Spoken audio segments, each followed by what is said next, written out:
솔직한 말로 되게 예뻤습니다. 지금은 뭐 한국을 대표하는 경북 최고의 산이라고 생각합니다. 실제로 정말 멋져요. 아름답고 아주 장관을 이루고 있습니다. 꼭 우리 시청자 여러분들께서도 한번 해보시기를 강추드립니다.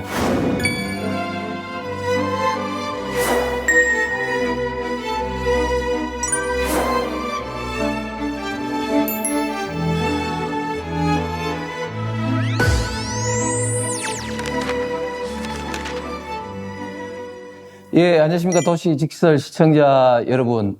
예, 그동안 좀 눈도 왔고, 이제 날씨가 추워집니다. 오늘 저와 함께 따뜻한 우리 대한민국의 지방도시들의 숨어있는 이야기, 진짜 이야기를 오늘도 같이 찾아가시겠습니다. 오늘은, 산소의 고장, 그리고 주황산의 고향, 청송으로 떠나가 보시겠습니다.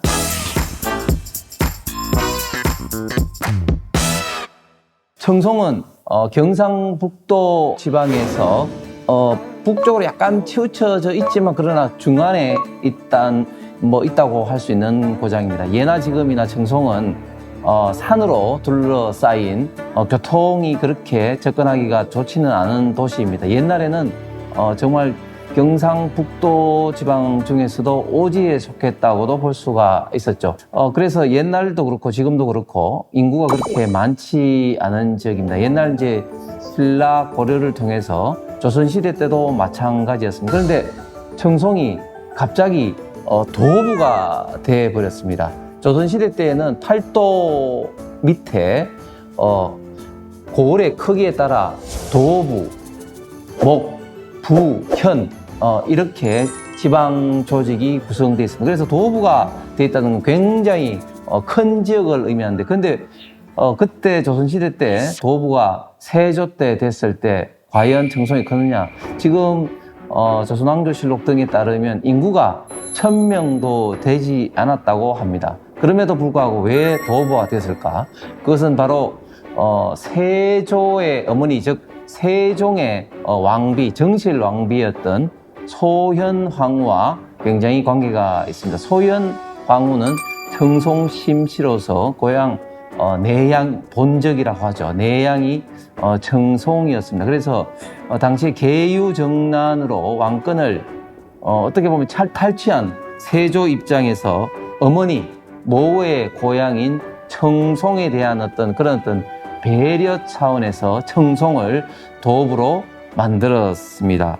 그래서 그만큼 이제 이 청송은 당시에 경상도 전체적으로 봤어도 도읍가 대구 그리고 김해 두 군데밖에 없음에도 불구하고 도읍으로 됐다는 것은 굉장히 조선시대 때 이 청송을 중요시 여겼다는 것, 특히 세조가 중요시 여겼다는 것을 뜻을 할 것 같습니다.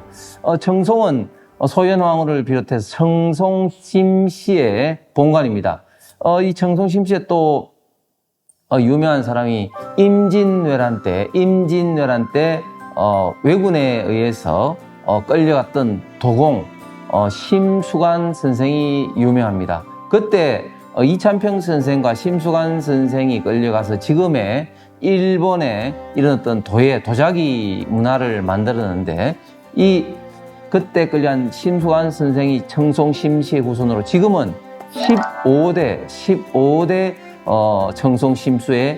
청송 심씨의 심수관 선생이 있다고 합니다. 그리고 이분들 때문에 지금 현재 심수관 도에 전시관 기념관도 만들어졌습니다. 저는 과연 이 도공들이 끌려와서 일본 사무라이 후원으로 일본에서 도자기 문화가 굉장히 꽃이 피었고, 이 일본의 도자기 문화에 의해서 또 유럽으로 넘어가서 독일, 영국, 본차이나 등의 도자기 문화가 번성을 했는데, 과연 이분들이 우리나라 조선에 있었으면 과연 어땠을까 하는 생각이 들었습니다. 이런 역사적 배경을 갖고 있는 청송은 1914년 일제시대 때 부군 면통 폐합 시절에 인근에 있는 진보와 합쳐져서 지금 현재 청송의 행정구역을 가지게 되었습니다.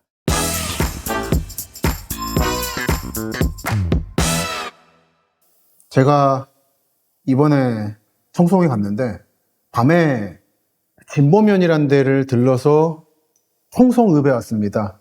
청송군의 청송읍이니까 거기가 정치 중심지겠죠. 왔는데 들어가는 순간 깜짝 놀랐어요. 그래서 영상을 좀 찍었습니다. 지금 길에 있는 가로등에 귀여운 저 스마트폰 그거 말고 다른 사과가 이렇게 예쁘게 달려있죠.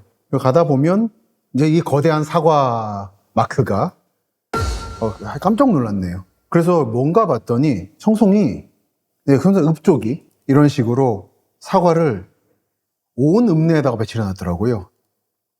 도로도 그렇고 솔직한 말로 되게 예뻤습니다. 그래서 그리고 청송하면 떠오르는 이른바 그 경북 북부 교정시설 군 진보면에 있는 그 이미지가 너무 강했는데, 그리고 사과하면은 요즘 사과를 믿는 곳이 한두 군데 아니지 않습니까? 당장 청송 옆에 있는 영양도 사과를 밀고, 그리고 요즘에 아시겠습니다만 요즘 사과하면 통주 사과죠. 아시나요? 여기 앞에 계신 분들이 지금 약간 떠들으며 하시는데 무슨 얘기인지 요건 한번 보고 가죠. 충주 사과! 충주 사과! 아침에 충주 사과! 충주시가 광고를 찍었는데 이게 데이트를 치는 바람에 요즘 어린 친구들에게 사과하면 충주입니다. 이게 수능에도 나왔어요. 이 정도에서 청송이 사과를 밀 줄은 몰랐습니다, 솔직히. 근데 갔더니 밤에 이렇게 예쁘게 켜놔서 본인들은 사과에 애착 있으시구나 라는 거를 느꼈고, 그 또 하나는 저랑 같이 답사를 갔던 유기훈 KTX 기장님이 이런 걸 찍으셨는데 진짜 예쁘더라고요. 그래서 청송이 노력을 한다는 건 알았습니다. 그리고 사과가 대표 상품이라는 것도 알았는데 이 부분에 대해서 강 선생님께서 사과와 플러스 다른 작물에 대해서 말씀하실 게 있으시다고요? 좀 말씀드리기 곤란하긴 한데 제 고향이 충북 충주예요. 충주. 그래서 감안해서 말씀을 드릴 텐데. 충주 사과. 네, 충주 뭐 사과나 복숭아 다 좋은데. 복숭아. 예. 근데 이 청송이 사과를 또 빼놓을 수 없는 게 그 대한민국 대표 브랜드가 있잖아요. 그 12년 연속 사과 부문 대상을 차지한 지자체가 바로 청송입니다. 실제로 충주 사과도 유명하지만 청송 사과가 전국적으로는 아마 더 알려져 있을 겁니다. 실제로 그런 것 같고요. 실제로 대한민국 그 대표 브랜드 지난 2024년 4월에 12년 연속 완전 뭐 기염을 토했다는 얘기가 나올 정도였는데 그런 브랜드 없거든요. 근데 청송 사과는 그걸 달성해냈는데 그냥 단순히 청송이 사과가 유명한 게 아니라 이거 정말 부단한 노력의 결과라고 저는 보여지거든요. 예를 들어서 일단은 기본적으로 우리가 알고 있는 그 껍질째 먹는 사과를 제일 먼저 개발한 게 청송이기도 하고요. 또 사과 나무가 키가 커버리면 생산성이 낮아지거든요. 그래서 키 낮은 대목 중심의 사과 재배를 한 게 또 청송의 시작이고 기술 개발을 멈추지 않았어요, 한 번도. 심지어 그냥 사과를 이제 열린 채 그냥 키우게 되면 아랫부분은 좀 누렇거나 푸르딩딩한 색깔을 띌 수가 있는데 밑에다가 반사 필름을 설치하는 거, 이것도 청송에서 시작한 겁니다. 그 색깔 예쁘게 나오게. 예.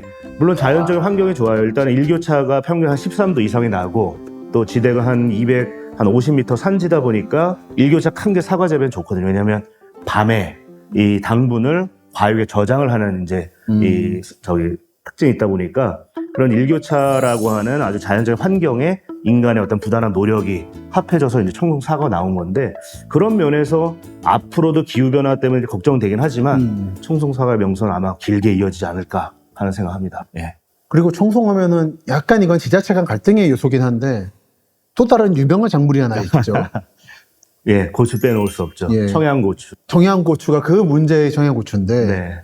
제가 이해하기로 그리고 문헌상 증거로는 사실은 청송과 영양의 고추를 한국의 종묘 업체가 네. 결합해서 만든 게 청양인 거잖아요. 그렇습니다. 청송과 영양의 지난 80년대 초반에 중앙종묘의 이제 유일흥 박사가 이 청송과 영양 지역의 농가를 대상으로 시험 재배를 했고, 나중에 이게 상당히 괜찮다. 일단 국내산 제주고추와 태국산 고추를 잡종 교배해서 만들어낸 건데, 이게 매콤한 게 아주 이전에 없던 고추였던 거예요. 그래서 아예 이제 브랜드 등록도 했는데, 문제는 이제 그 비슷한 지명이 있는 거죠. 그러니까 비슷한 게 네. 똑같죠. 충남 청양에. 그래서 크게 청양고추는 지금은 두 가지가 있다는 주장을 하는 분도 있습니다. 그렇게 가버리는군요. 네, 품종으로서의 청양고추, 청송과 영양에서 처음에 시범 재배했던, 그리고 지역명을 붙이는 청양고추 해가지고 두 가지가 있다고는 얘기하는데, 기본적으로 그래도 우리가 매콤한 알싸한 그 고추는 청송과 영양에서 처음 경북 쪽인 시작한 거죠. 거죠. 예. 그러니까 저는 사실 이제 외진 입장에서 사실 새 지자체죠. 고추 가지고 논쟁하는 거 보시면 약간 짠한 마음이 있긴 합니다. 네. 또 하나는 주황산인데 그 주황산 하면 기본적으로는 그 주나라 왕이 중국의 주나라 왕이 왔다는 거 아니겠습니까? 네. 그리고 이제 그 왕비인 달기도 왔다 그래서 달기 악수도 있고. 근데 어떤 분의 걸 보다 보니까 요즘에 약간 이제 재밌는 반응이긴 해요. 주황 얘기를 꺼내는 거에 대해서 사대주의라고. 그래서 이 얘기를 좀 했었는데 사실 요즘 특히 이제 젊은수록 중국에 대한 반감이 커지다 보니까 주황산을 자꾸 중국 얘기로 끌어가는 것은 브랜드상 좀 어떨까 생각을 좀 하긴 했었습니다. 그 주황산 사실 저는 아직 안 가봤는데 어떻습니까, 주황산? 주황산은 유네스코 세계 지질공원으로 지정될 정도로 굉장히 좀 특이한 공원이기도 합니다. 주황산은 백악기 시대만 하더라도 이 주황산이 있었던 지역은 바다였 혹은 호수였다고 합니다. 그런데 그 이후에 백악기 이후에 이제 그 화산으로 인해서 화산 활동으로 인해서 그 밑에서 분출해 오면서 지금의 주황산이 이제 모양이 갖추어졌다고 합니다. 주황산에 가보신 분들이 많으시겠지만 저도 최근에 가봤습니다. 주황산이 한 720m 고지밖에 안 되지만 참 볼거리가 다양한데 특히 정상에 가면 기암 절벽이 주황산 입구에서 봤을 때부터 아주 엽서처럼 아름답고 아주 장관을 이루고 있습니다. 그리고 가는 곳곳마다 협곡이 있으면서 야 이게 우리나라가 맞나 할 정도로 굉장히 좀 특이한 이색적인 이국적인 광경이 펼쳐지면서 굉장히 좀 아름답기 때문에 등산객이 끊임없이 찾아오는 곳이기도 합니다. 주황산 저는 개인적으로는 경북 최고의 산이라고 생각합니다. 주황산은. 위험하지 않나요? 이렇게 되면? 실제로 정말 멋져요. 우리나라에 이제 크게 세 개의 이제 안반산이 있다고 저는 생각을 하는데 오락산과 함께 정말 대단한 산이 주황산입니다. 일단 기본적으로 절골계곡 또 주황계곡이 정말 인상적이거든요. 단순히 계곡이라고 하면 화강 안반지대를 흘러서 계곡 형태를 이뤘다고 생각하지만 여긴 특이하게 응회암이에요. 기본적으로 이 안반 자체가. 그럼 어떤 차이가 있나요? 다른 일단은 날카롭지 않고 상당히 부드러우면서도 웅장합니다. 워낙에 이제 물에 의해서 침식을 잘 받다 보니까 밑으로 깊게 패인 형태고 절벽 형태가 많아요. 근데 절벽의 단면들이 날카롭지가 않고 부드럽습니다. 근데 거기를 걷다 보면 마치 우리나라가 아니라 다른 나라에 와 있는 것 같은 상당히 이국적인 그런 느낌도 받게 되고요.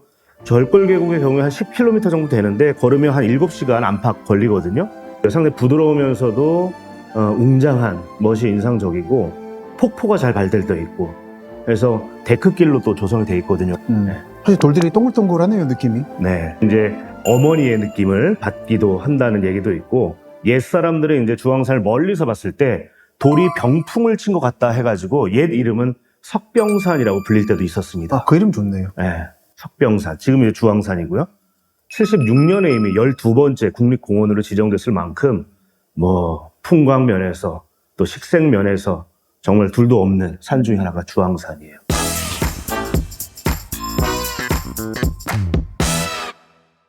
청송은 굉장히 이제 과거부터 인구도 그렇게 많지 않고 교통도 불편한 오지인 지역이었습니다.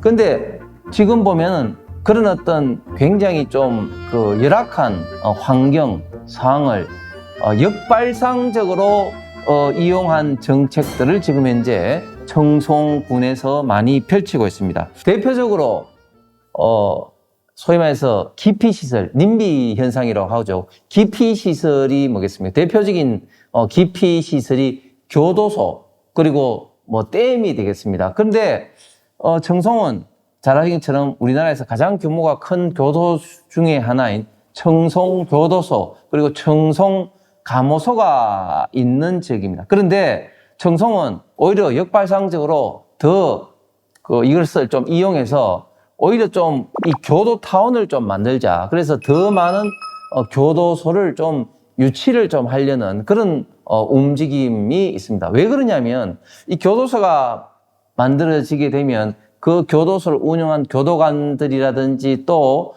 이 그 안에 있는 이 그 죄수들에 대한 어떤 뭐 식량이라든지 음식이라든지 이런 것을 공급하는 그런 어떤 기업들도 필요하기 때문에 이 청송에서는 이 교도소가 오히려 지역 발전에 오히려 더 도움이 될 수 있다. 이런 좀 생각을 가져서 이 교도타운을 만들려는 그런 어떤 움직임이 있습니다. 또 재미있는 것은 청송의 어떤 청정 이미지를 계속적으로 유지 발전하기 위해서 오폐수를 발생시키는 공장 건축은 강력하게 금지를 하고 또 축사 농장도 금지를 하고 있다고 합니다. 축사는 소나 돼지를 키우면서 많은 어떤 이 오염 물질, 오물을 배출할 수밖에 없는 그런 어떤 상황이기 때문에 축사를 금지한다고 하는데 사실은 대부분의 농어촌에서 축사라든지 또 이런 어떤 그 농어촌의 어떤 공단, 기업을 유치하기 위해서 노력을 하는데 역설적으로 청송은 오히려 그런 것을 지금 현재 금지를 좀 하고 있다. 이런 어떤 역발상 정책을 통해서 이 청정 이미지를 계속적으로 지금 강조를 하고 있다. 그리고 이 청정 이미지를 좀 활용하는 좀 관광지를 발전시키기 위해서 노력을 하고 있습니다. 그래서 최근에는 그런 어떤 결실을 본 게 이런 어떤 리조트 단지가 이 청송에 지금 현재 유치가 돼서 지금 현재 그 운영 중에 있다. 그리고 앞으로도 이런 어떤 리조트라든지 이런 어떤 관광 인프라, 관광 시설을 유치하기 위해서 청송이 많이 노력을 하고 있는 것으로 보입니다.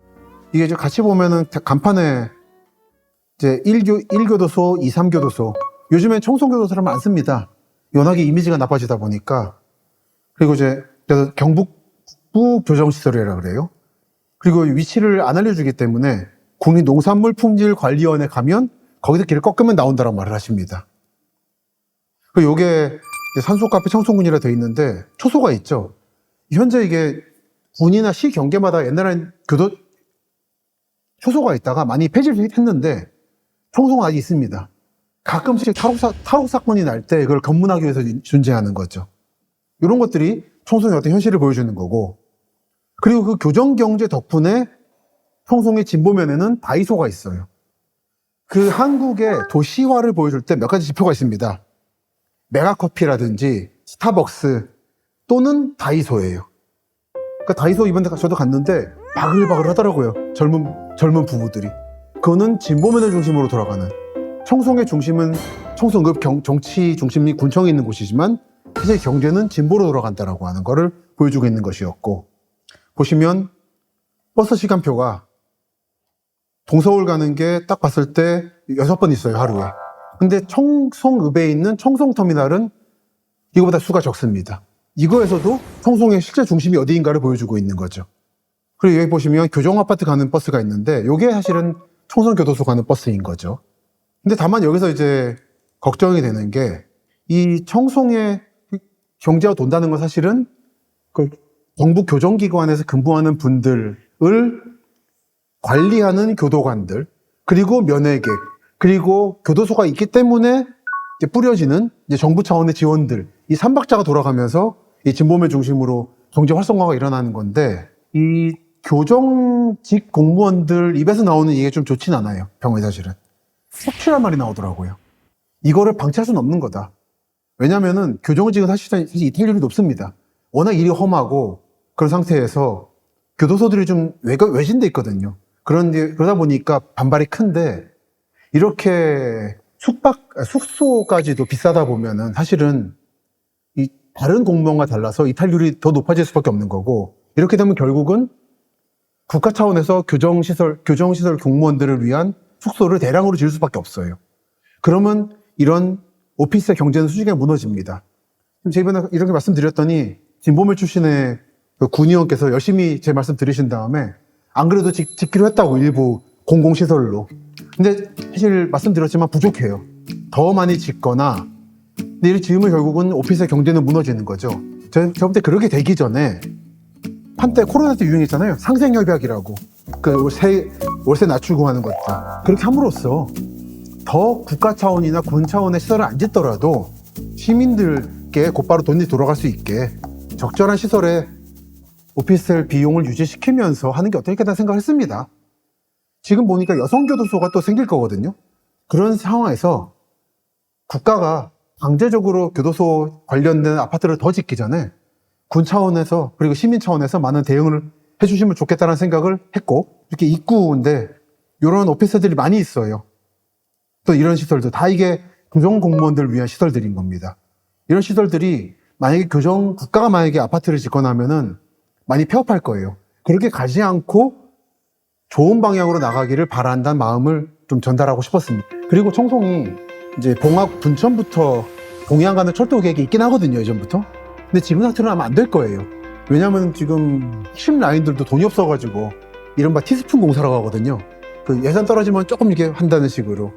근데 이 지역에 가능성이 없는데 만약에 교정 경제가 더 커진다면 이 교정직 공무원과 재소자 등등을 위해서 철도가 놓일 가능성이 제가 볼 때 가냘프게나마 있긴 합니다.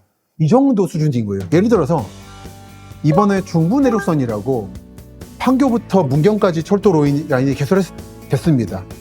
이 추가로 충주부터 문경까지, 충주분이시가 아시겠습니다만 개설된 역 중에 하나가 살미역인데, 살미역이 만들어진 이유는 경찰 관련 시설이 크게 들어왔기 때문인 거예요.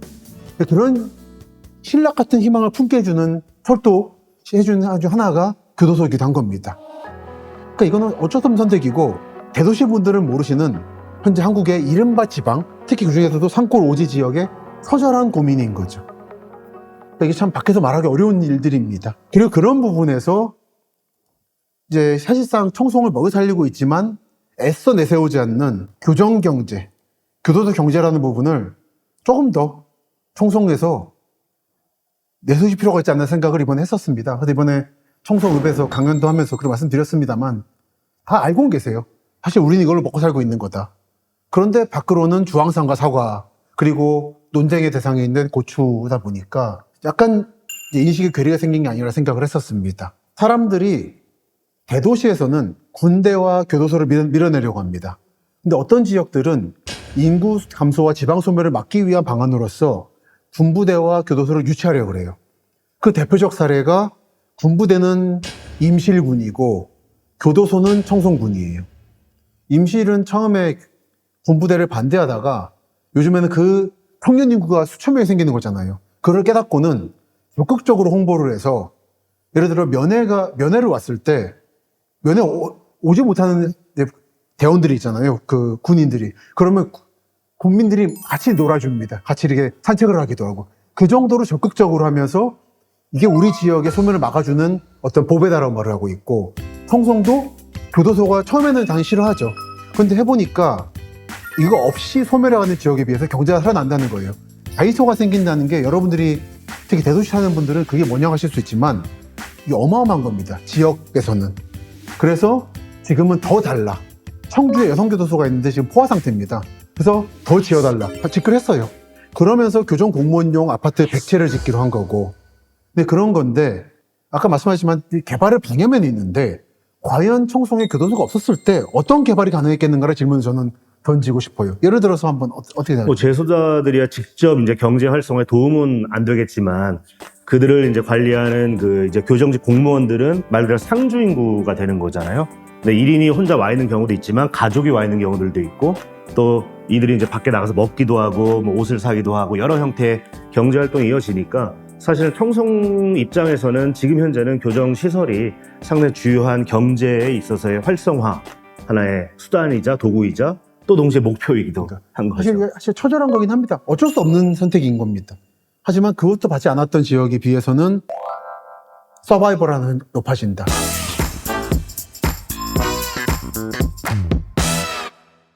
청송이 주황산 주산지 말고도 꽤 농업유산으로서 유명한 시설이 하나 있어서 소개해드리려고 했어요. 안 그래도 저랑 같이 답사한 유기훈 기장님께서 찍으신 드론 사진인데 이런 거 하나. 현동면에 가면 도수로라고 물을 안내하는 이제 농수로인 거죠. 이 거대한 시설이 있습니다. 전국적으로 유명해요. 이 농업유산 관련으로는. 이런 풍경, 산소카페 청송군 이렇게 이어져서 여기까지 있다가 이쪽은 일반 여기 학교 옆에 가고 여기는 일반 농수로로 가게 되는 이거를 제가 찍은 아래에서 보면 이런 느낌인 거죠. 그러니까 저는 한국이 이 지역들이 관광 자원을 개발할 때 자꾸 자연 자원만 말을 하는데 저는 아시는 분 아시겠습니다만 근현대를 좋아하는 사람이고 한국은 근현대에 성공적으로 산업국가로 도달했고 농업 자립화를 이룬 나라라는 부분이 특징적으로 보거든요. 근데 그런 부분에서 이런 도수로라든지 봉화의 뭐 재련소라든지 그런 부분도 충분히 내세울 수 있을 만한 유산이라 생각을 하고 있습니다. 그래서 청송이 이거 보여드리니까 좀 놀라시더라고요. 이게 무슨 유산이냐고. 청송 국민들께서 이거 보러 한국에서 많이 온다. 사진 찍으러도 오고. 놀라시던데 이 주산지와 이 근현대의 도수로를 묶어서 아마 그 경북 지역 그 척박한 땅입니다. 그래서 어떻게 식량 자립을 만들어내기 위해 노력했는가. 그런 하나의 거대한 산업유산으로서 아마 내세우셔도 좋지 않은가라는 생각을 했었습니다. 근데 어떤 면에서는 이제 교도소, 교정시설 때문에 발전이 좀 상대적으로 늦어진 것도 있죠. 그렇죠. 하지만 또 그런 면 때문에 하는 일들이 더 늘어나는 것도 또 현실이거든요. 예를 들어서 아까 이제 말씀하신 BYC에다가 강원도 영월을 합쳐서 그렇죠. 외시 버선길이라고 하는 아주 좋은 맞습니다. 트레일이 개발이 되어 있는데 전체 한 13개 코스 중에 3개 코스가 청송을 지나거든요. 그러니까 보니까 안 그래도 1월산에 가보니까 영양에 네. 외시버선길이라고 있던데 예, 그 그게 13 뭡니까? 외시버선길, 이제 외시버선, 말 그대로 그 영양 출신의 시인 중에 지금 조태열 외교부 장관의 아버지죠. 조지훈 시인의 승무를 보면 외시버선에 대한 그 이제 묘사가 나오는데 여기 나오네요. 그 길의 전체적인 노선이 외시버선을 닮았다 해서 외시버선길이라 불리는데 이 경북 내륙 지방에서 동해안까지 연결되는 옛날 산길을 연결을 한 겁니다. 상당히 걷기 좋아요. 또 동시에 진짜 뭐 산소가 뿜뿜하는 느낌이 날 정도의 그 쾌적한 산길인데 뭐 봄, 여름, 가을, 겨울 할 것 없이 그냥 호젓하게 걷는 분들이 요즘 많이 찾고 있는 곳입니다. 사실 이 지역들은 경북이기도 하고 강원도기도 하고 그렇습니다. 영월도 강원도기도 하고 경북이기도 한 거잖아요. 그렇죠. 울진도 왔다 갔다 했던 거고. 맞습니다. 그러니까 여기는 묶어서 봐야 되겠더라고요, 지역을. 같은 이제 사실 문화권 면에서도 뭐 아프거나 할 때 우리 지역에서 이게 해결이 안 되면 바로 옆 시군으로 넘어가는데 청송이랑 영양은 떼어놓을 수 없는 지자체의 관계라 볼 수가 있죠. 그리고 또 떠오른 게 울진 갔을 때 보부상 비석이 있던데 네, 그게 이제 봉화 울진 내성 보부상 비석이라고 그 내성이 봉화인 거죠. 그렇죠. 이게 태백산맥 왔다 갔다 하면서 팔던 확실히 같은 문화권이구나 하는 생각을 했었습니다. 네, 이 지역은 나중에 우리가 시즌2가 돼서 내년에 이어지게 된다면 한번 요 지역 따라 묶어서 봐도 좋을 것 같아요. 돌아보다 보니까 청송도 당연히 구석구석에 제가 특히 좋아하는 근현대 건축 자산이 몇 개 눈에 띄어서 소개를 해드리겠습니다. 우선 문안면이라는 데를 가봤습니다. 왠지 한번 가보고 싶었어요. 면사무소가 있고 예전 신장로 새로 만든 길, 이제 일제 때 구한말 때문에 놓인 길이죠. 그리고 버스터미널이 있는 곳은 가보면 뭔가 있습니다. 그래서 가봤어요. 터미널이 이렇게 생겼고요. 이 상가가 시장이 있고 요 건물이 인상적이었습니다. 길다방이 있고 오수 세탁소가 있는데 딱 보면 이거는 적산가옥 느낌이에요. 근데 적산이라 그러면 일제 때 만든 건데 일제 때 만든 게 아니라 1950년에 만든 겁니다. 그러니까 이거는 식민지 때 배운 방식대로 해방 후에 만든 거라서 이건 일식가옥인 거죠. 그러니까 전 이런 거 보면 느끼는 감회가 북한이 쳐들어와서 한참 전쟁 중인데 이 산골에서는 전쟁과 관계없이 이런 건물을 짓고 있었구나라는 그런 외진 느낌인 거죠.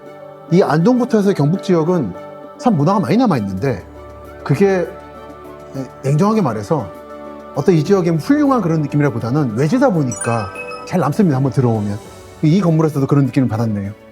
특정 건물은 아니지만 우리나라의 아주 유명한 현재는 이제 리조트 회사로 유명하지만 원래 건설 및 토목으로 유명했던 회사가 바로 청송에서 시작한 데가 있어요. 그건 말씀드려야 될 것 같아요. 네, 바로 대명 리조트. 현재는 이제 소노그룹으로 이름이 바뀌어져 있는데 소노벨. 예, 맞습니다. 왜 청송이 진짜 이 궁벽한 시골에 이게 있나 궁금해 하실 수 있는데 그 대명그룹, 지금은 이제 소노, 현재는 뭐 티웨이 항공을 비롯해서 에어프레미아 2대 주주이기도 한 엄청나게 큰 회사로 바뀌었는데 아무튼 저기에서 시작이 됐다는 거죠. 저기서 이제 사우나, 온천도 있는데 주황산 아까 잠깐 말씀드렸지만 산행하거나 계곡길 이제 걸으신 다음에 온천하기 참 좋습니다. 기존에 있는 사과라든지 고추는 말할 것도 없고 6차 산업에 좀 이렇게 적합한 그런 아이템을 찾는 것이 저는 더 필요하다고 생각합니다. 가장 대표적으로 지금 생각해 볼 수 있는 게 지금 현재 취향에 많이 맞는 게 저는 맥주, 빵이 아닐까 생각합니다. 그래서 맥주, 빵 이런 것들이 지금 젊은 층이 굉장히 좀 좋아하는 층이 그 어떤 그런 아이템이기 때문에 오히려 보리라든지 이런 아이템을 적절하게 생산을 하고 가공을 해서 맥주, 빵 어떤 그런 어떤 제품들을 많이 생산하면서 그리고 관련된 이런 어떤 제품들 생산한 것들을 시험을 적극적으로 하도록 하고 그리고 관광지화함으로써 1차 이런 어떤 농산물을 생산하고 2차 가공하고 그리고 관광지 3차 산업으로 연관시킬 수 있는 이런 어떤 6차 산업으로 있던 도약이 청정, 청송의 좀 이미지에 맞지 않나 생각을 합니다. 그래서 앞으로 이 청송이 기존의 어떤 오지에서 이제 좀 이미지에서 벗어나서 조금 더 이런 어떤 그 도로 인프라가 좀 더 확충이 된다면은 중앙상과 더불어 청정, 청송, 6차 산업 청송으로서 있던 발전 가능성은 앞으로 굉장히 가능성이 많지 않나 하는 그런 생각이 들었습니다. 이상으로 산소의 고장, 주황산의 고향, 청송에 대해서 살펴보았습니다. 시청자 여러분들께서도 기회가 되시면 꼭 주황산이 있고 정말 청정, 청선으로 한번 방문해 주시기를 강력하게 권합니다. 감사합니다.